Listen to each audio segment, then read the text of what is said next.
Assalomu alaykum hurmatli vatandoshlar va odatdagi yangiliklarimizni boshlaymiz. Boshlashdan oldin katta iltimos, meni ko'rayotgan bo'lsangiz, podpiskani bosinglar. Podpiska bizning kanalimizga rivojlanishiga juda ham yordam beradi. Iltimos, shuni bosib qo'yinglar. Moskva hamda Moskva oblasti va Sankt-Peterburgdagi hamyurtlarimizga 10 yillik stajiga ega ishonchli dokument xizmatlarini taklif qilamiz.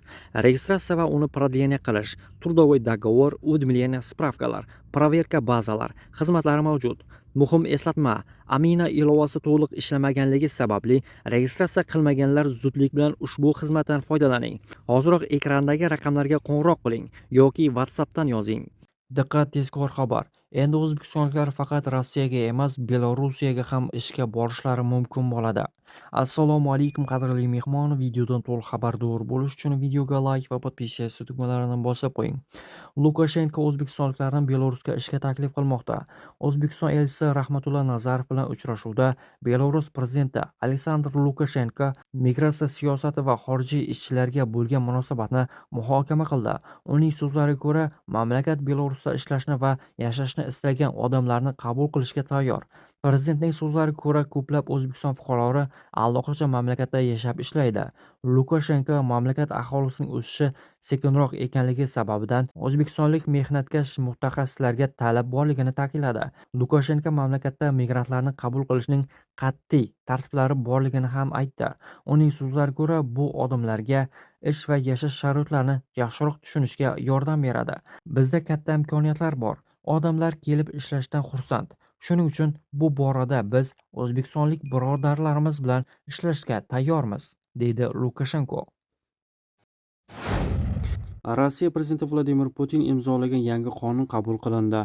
Hujjat Rossiya armiyasida shartnoma asosida xizmat qilgan va jangovar operatsiyalarda ishtirok etgan chet elliklarga tegishli. Rossiya Federatsiyasi Jinoyat protsessual kodeksiga kiritilgan o'zgartirishlarga ko'ra, Rossiya armiyasida shartnoma asosida xizmat qilayotgan va jangovar harakatlarda qatnashgan xorijiy fuqarolarni jinoiy javobgarlikka tortish uchun boshqa davlatlarga ekstraditsiya qilish mumkin emas.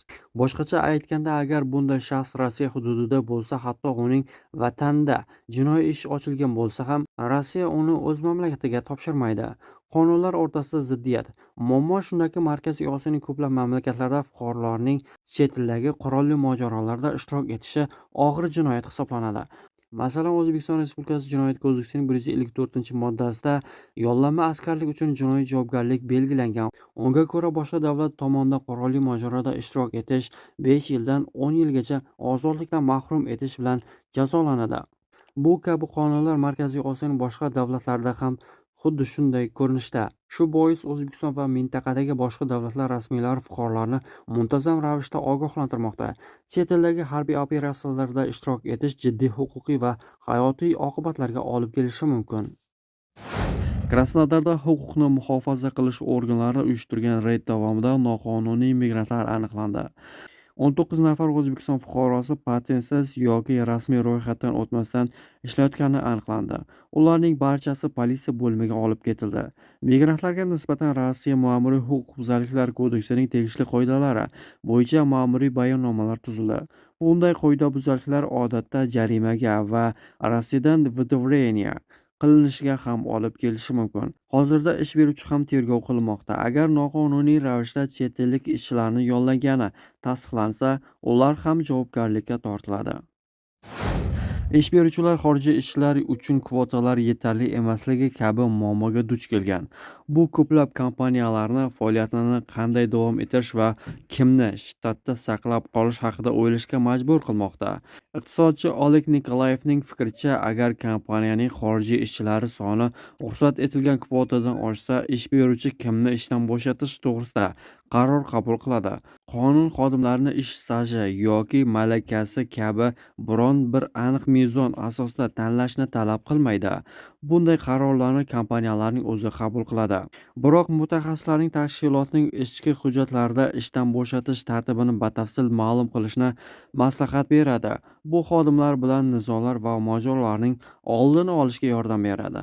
Shtatni qisqartirishdan Mehnat kodeksining 179-moddasidan ham foydalanish mumkin. Unda yuqori malaka va unumdorlikka ega xodimlarga ustunlik berilishi aytilgan. Eslatib o'tamiz, 2026-yilda Rossiyada xorijiy ishlarni yollash uchun umumiy kvota 278.940 ni tashkil etadi. Shu bilan birga ayrim sohalarda xorijiy ishlar ulushiga cheklovlar mavjud. Qurilish va ovqatlanish xizmatlarida 50% gacha, sabzavot yig'ishtirishda 40% gacha va binolarni ta'mirlashda 70% gacha.